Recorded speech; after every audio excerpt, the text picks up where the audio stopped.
Good morning students. Today we start the new topic of cell, that is cell organelles. अब cell organelle नया तो नहीं है क्योंकि हम लोग इस टॉपिक को तो स्टार्ट किए हुए हैं, क्योंकि इसमें हम लोगों ने न्यूक्लियस पढ़ लिया, सेल वॉल पढ़ लिया, साइटोप्लाज्म पढ़ लिया। अब हम लोग स्टार्ट करते हैं इसके different other organelles, that is lysosome, mitochondria, centrosomes. अब आपको ये सारे नाम एक बार फैमिलियर ज़रूर होंगे क्योंकि जब आपने क्लास 8th में सेल पढ़ा होगा तो वहाँ पे ये सारे ही ऑर्गेनेल आप लोगों ने एक बार पढ़ लिया है। अब हम लोग नेक्स्ट काम करते हैं कि सबसे पहले स्टार्ट करते हैं लाइसोसोम से। ओके, जो लाइसोसोम है सबसे पहले तो आपको ये बता दें कि इसकी डिस्कवरी किया था डी डुवे ने। ठीक, डी डुवे साइंटिस्ट हैं जिन्होंने सबसे पहले इसके बारे में डिस्कवरी किया था। तो मेनली ये लाइसोसोम दिखाई कैसा देता है?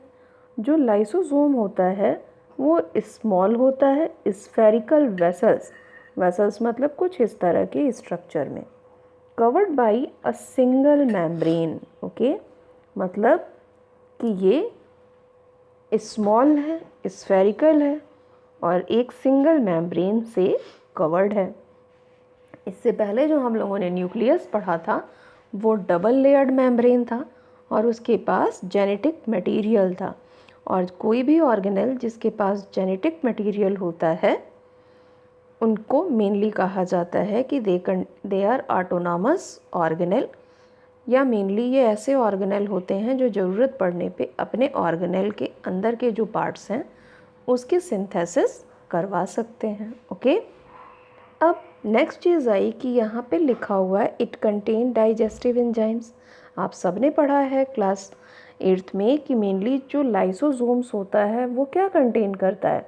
हाइड्रोक्लोरिक एसिड, और इसी को कहा जाता है डाइजेस्टिव एंजाइम। ओके, अब मेनली ये जो डाइजेस्टिव एंजाइम्स को कंटेन करता है, इसी की वजह से जितने लोअर ऑर्गेनिज्म होते हैं वो अपने फूड को डाइजेस्ट करते हैं। जैसे आपने अमीबा में पढ़ा होगा या फिर अभी आप 10th में फिर पढ़ेंगे जब अमीबा के बारे में, तो ये आपको वहाँ भी मिलेगा। अब इसका एक नाम और दिया जाता है जिसको कहा जाता है डाइजेस्टिव बैग। क्यों डाइजेस्टिव बैग इसका नाम पड़ा हुआ है? इसी वजह से क्योंकि इसके पास डाइजेस्टिव एंजाइम है और ये इंट्रासेलुलर डाइजेशन कराता है। ओके, इसलिए इसको कहा जाता है डाइजेस्टिव बैग। ओके, अब मेनली ये जो होता है बनता कहाँ पे है लाइसोसोम? तो हम लोगों ने जो प्रीवियस क्लास में पढ़ा था गोल्जी एपरेटस, तो गोल्जी एपरेटस में ही बताया था कि लाइसोसोम की ये सिंथेसिस करवाता है। ओके, अब इसके बाद नेक्स्ट इसको एक नाम और दिया गया है, दैट इज़ सुसाइड बैग्स। अब सुसाइड बैग क्यों कहता है? क्योंकि मेनली इसके पास एबिलिटी होती है कि ये किसी जो सेलुलर कंपोनेंट्स होते हैं उसको किल कर सकता है, डाइजेस्ट कर सकता है। और ऐसा नहीं कि ये इनके लिए हार्मफुल फीचर्स है, ये इनका बहुत बड़ा बेनिफिट होता है। अभी जब आप इसके फंक्शन में पढ़ेंगे तब समझ में आएगा कि इसका कितना बड़ा इम्पोर्टेंस होता है ऑर्गेनिज्म के लिए। ओके, तो ये तो सारी चीज़ें हो गई कि इनके फीचर्स क्या होते हैं, कि मतलब ये स्मॉल है, स्फेरिकल वेसल्स हैं, सिंगल मेम्ब्रेन से कवर्ड हैं, डाइजेस्टिव एंजाइम कंटेन करते हैं, इंट्रासेलुलर डाइजेशन करा रहे हैं, इसलिए इन्हें डाइजेस्टिव बैग कहा जा रहा है। सेलुलर कंपोनेंट को भी डाइजेस्ट करा सकते हैं या उसको किल कर सकते हैं, इसलिए इन्हें सुसाइड बैग भी कहा जाता है। अब हम लोग इसके डायग्राम को देख लेते हैं। तो मेनली अब आपको दिख रहा है यहाँ पे आउटर में जो आउटर का पार्ट है वो यहाँ पे एक मेम्ब्रेन स्ट्रक्चर्स फॉर्म कर रहा है। फिर यहाँ पे जो ग्रीन कलर से शो हो रहा है ये इसकी लिपिड की लेयर हो गई, और यहाँ पे कुछ एंजाइम्स के मिक्सचर दिखाई दे रहे हैं जिसको लिखा हुआ है hydrolytic enzyme mixture. Hydrolytic enzyme mixture मतलब HCl की बात कर रहे हैं।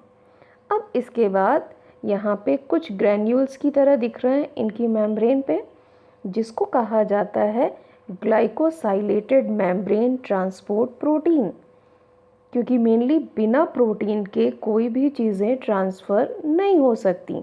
इसलिए लाइसोसोम में क्या क्या प्रेजेंट है? लिपिड प्रेजेंट है, प्रोटीन प्रेजेंट है, जिसकी वजह से वो ट्रांसफ़र करवा रहा है, क्योंकि अगर प्रोटीन नहीं होता तो ये अपने HCl का ट्रांसपोर्टेशन बाहर की तरफ नहीं करवा पाता। ओके, अब हम लोग इसके फंक्शन को पढ़ लेते हैं। फंक्शन में कई इंपॉर्टेंट फंक्शन होते हैं लाइसोसोम के। जैसे फर्स्ट फंक्शन है डिफेंस। तो मेनली ये डिफेंस क्या करता है? तो ये क्या करता है कि जितने भी फॉरेन पार्टिकल्स आते हैं, फॉरेन पार्टिकल्स मतलब बैक्टीरिया, वायरस, उनको डिस्ट्रक्ट करता है।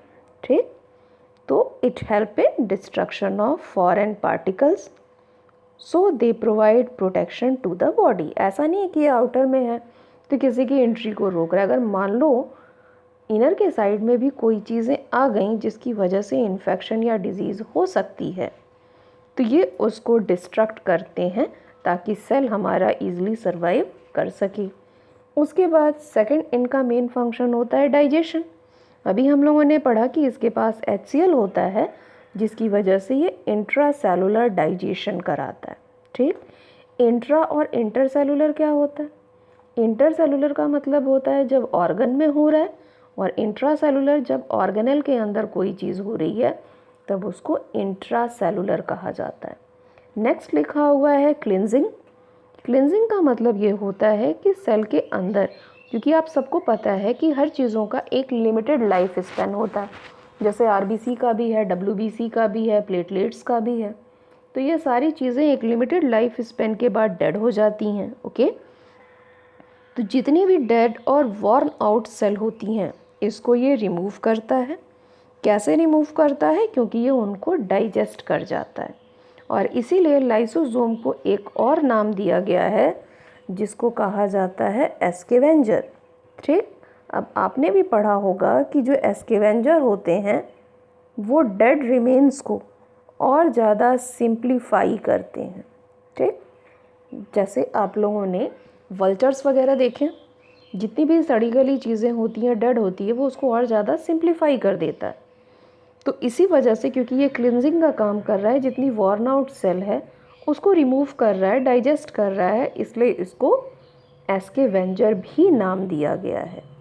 अब एक इसका और इम्पॉर्टेंट फंक्शन है, दैट इज़ मेटामॉर्फोसिस। अब लग रहा होगा कि मेटामॉर्फोसिस क्या होता है? जब कोई भी ऑर्गेनिज्म अपनी लार्वल स्टेज से एडल्ट में कन्वर्ट होता है तब उसको मेटामॉर्फोसिस कहते हैं। ठीक है, तो मेनली लाइसोसोम यहाँ पे एक बहुत बड़ा रोल प्ले करता है। ये क्या करता है कि जितने भी, जब मेटामॉर्फोसिस फेज स्टार्ट करती है तो जितने लार्वल ऑर्गन होते हैं ये उतने सारे ऑर्गन को डाइजेस्ट कर जाता है, और जो उस ऑर्गन के रॉ मटेरियल होते हैं वो प्रोवाइड करता है सेल को, ताकि उससे एडल्ट के नए ऑर्गन का फॉर्मेशन हो सके। ठीक, समझ में आया? मतलब मेटामॉर्फोसिस एक ये प्रोसेस है जिसमें ऑर्गेनिज्म लार्वर से एडल्ट कंडीशन में कन्वर्ट होता है। दूसरी चीज़, ये जो लार्वल ऑर्गन्स होते हैं इनको लाइसोसोम डाइजेस्ट कर जाता है, और डाइजेस्ट करके रॉ मटेरियल प्रोवाइड कराता है ताकि जो एडल्ट ऑर्गन है उनका फॉर्मेशन ईज़िली हो सके। अब लग रहा होगा कि उस लार्वल ऑर्गन है, उस लार्वल ऑर्गन में क्या चीज़ें हैं जिससे इसको हेल्प मिल रही है। तो क्योंकि वो लार्वल के ऑर्गन हैं तो वहाँ पे प्रोटीन होगी, लिपिड होगी, हर चीज़ें जो न्यूट्रिएंट्स उनके फॉर्म में हैं उन चीज़ों को आगे प्रोवाइड करा रहा है ताकि वो अपना फर्दर नेक्स्ट डेवलपमेंट करवा सकें। अब हम लोग स्टार्ट करते हैं दूसरा ऑर्गेनेल जो कि बहुत इम्पॉर्टेंट है, वो है माइटोकॉन्ड्रिया। माइटोकॉन्ड्रिया को आप सब जानते हैं कि जब भी पूछो कि माइटोकॉन्ड्रिया क्या है तो कोई उसका फीचर नहीं बोलता, हर बच्चा बस यही बोलता है पावर हाउस ऑफ सेल। मतलब उसके वो सेकंड नेम को बताते हैं कि हाँ ये उसका नाम है, लेकिन पर्टिकुलर कोई ये नहीं बताता कि ये माइटोकॉन्ड्रिया है क्या। ओके, तो रियल में जो माइटोकॉन्ड्रिया है इसको सेमी ऑटोनॉमस कहा जाता है। ठीक, अब ध्यान दीजिएगा इस टॉपिक पे। सबसे पहले हमने कहा था न्यूक्लियस ऑटोनॉमस है, जिसके पास कंप्लीट जेनेटिक मटेरियल है और ज़रूरत पड़ने पे वो दूसरे स्मॉलर ऑर्गेनेल की सिंथेसिस करवा रहा है। ओके, और माइटोकॉन्ड्रिया और प्लास्टिड को कहा जाता है semi autonomous organelle. Semi autonomous मतलब इसके पास अपना जेनेटिक मटेरियल है, लेकिन ये किसी दूसरे ऑर्गेनेल की सिंथेसिस नहीं कराता, ये अपनी चीज़ों को रिपेयर कराता है। मतलब माइटोकॉन्ड्रिया के अंदर जो पार्ट्स होंगे उसकी रिपेयरिंग का काम ये खुद से कर सकता है। ओके, अब हम लोग स्टार्ट करते हैं माइटोकॉन्ड्रिया के फीचर्स। तो सबसे पहले डिस्कवरी पढ़ लेते हैं। माइटोकॉन्ड्रिया की डिस्कवरी सबसे पहले कॉलिकर और अल्टमान ने किया था। ठीक, ये हो गए कॉलिकर और दूसरे साइंटिस्ट का नाम है अल्टमान। ठीक, जो कॉलिकर और अल्टमान है इन्होंने ही सबसे पहले माइटोकॉन्ड्रिया की डिस्कवरी की थी। ओके, अब मेनली माइटोकॉन्ड्रिया का स्ट्रक्चर दिखाई कैसा देता है, तो ये रॉड शेप के होते हैं या सॉसेज शेप्ड स्ट्रक्चर होंगे।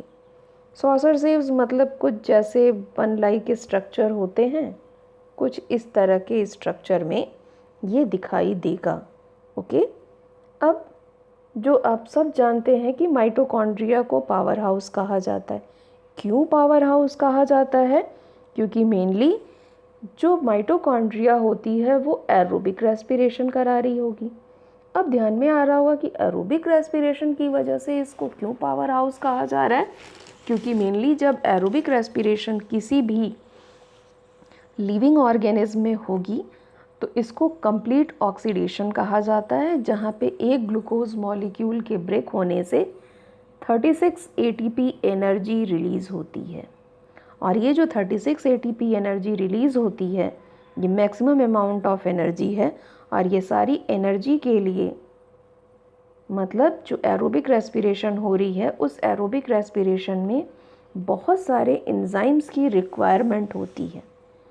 उस एंजाइम्स को कंटेन करता है माइटोकॉन्ड्रिया, इसलिए इसको पावर हाउस ऑफ सेल कहा जाता है। ओके, अब नेक्स्ट चीज़ आती है कि इसकी जो एटीपी के फॉर्म में ये एनर्जी स्टोर करता है उसको कहा जाता है एनर्जी करेंसी।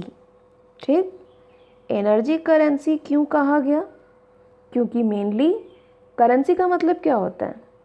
कोई भी रुपया या पैसा, तो ये एनर्जी की करेंसी है, मतलब ये अपने अंदर एनर्जी को स्टोर करता है, इसलिए इसको एनर्जी करेंसी कहा जाता है।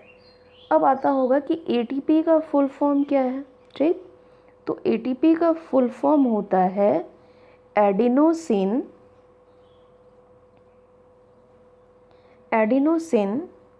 Try phosphate.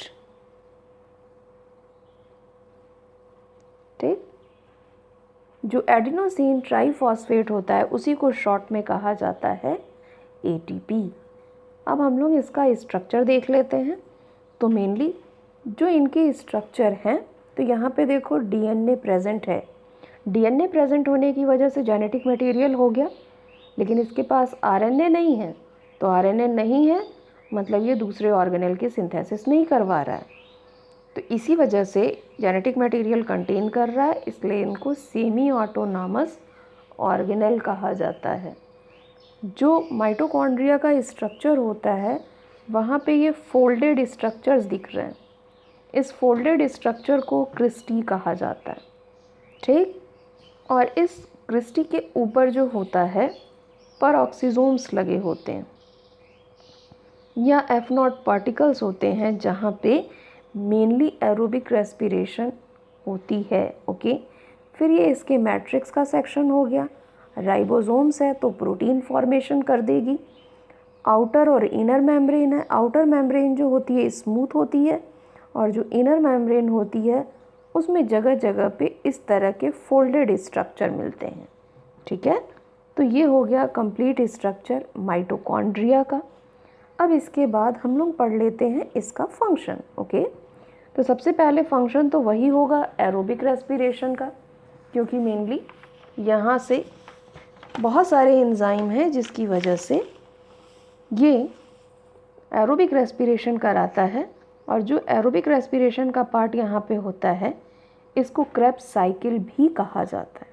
ठीक, क्रेब्स साइकिल कहने का मतलब होता है जो ग्लाइकोलिसिस के बाद वाली प्रोसेस हो रही है उसको कहा जाता है क्रेब्स साइकिल। ओके, इसके बाद नेक्स्ट चीज़ आती है एनर्जी।